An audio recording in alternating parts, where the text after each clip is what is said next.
இந்துக்களுக்கு எதிரான தாக்குதல் இந்தியா முழுக்க இருந்துட்டு இருக்கு. இந்துக்கள் சிறுபான்மையினராக தான் இருந்துட்டு இருக்காங்க அப்படின்னு வந்து நம்ம சொல்லலாம். ஏன்னு கேட்டீங்கன்னா, அமர்நாத் வந்து மிகப்பெரிய ஒரு யாத்திரை.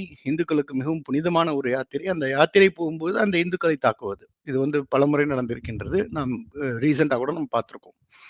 அந்த அமர்நாத் யாத்திரை செல்லக்கூடிய அந்த வழியில தான் வந்து இந்த தலம் அமைஞ்சிருக்கு. அந்த இடத்துல இருந்து தான் அவங்க வந்து இந்த தாக்குதலை இவர்கள் மறுபடியும் வந்து நடத்தியிருக்காங்க. ஸோ அப்படி இருக்கும்பொழுது இந்துக்களுக்கு எதிரான ஒரு தாக்குதல் அப்படின்னு நம்ம வந்து சொல்லலாம். அதையும் தாண்டி நம்ம சொல்றப்ப ஒரு இடத்த வச்சு நம்ம மட்டும் சொல்ல முடியுமா அப்படின்னு கேட்கலாம்.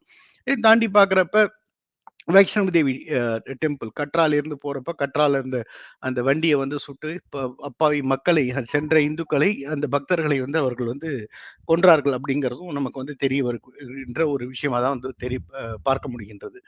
ஆகையால் இந்துக்கள் இந்தியாவில் ஒரு ஒரு பாதுகாப்பாக இருக்கக்கூடிய நிலையில் அவர்கள் இல்லை அப்படிங்கிறது வந்து கொஞ்சம் கொஞ்சமா அதிகமாயிட்டு போயிட்டு இருக்கிறத நம்ம வரலாற்றை திருப்பி பார்க்கும் பொழுது இது வந்து ஊர்ஜிதமாகிக் கொண்டு செல்கின்றது அப்படின்னு சொல்லலாம்.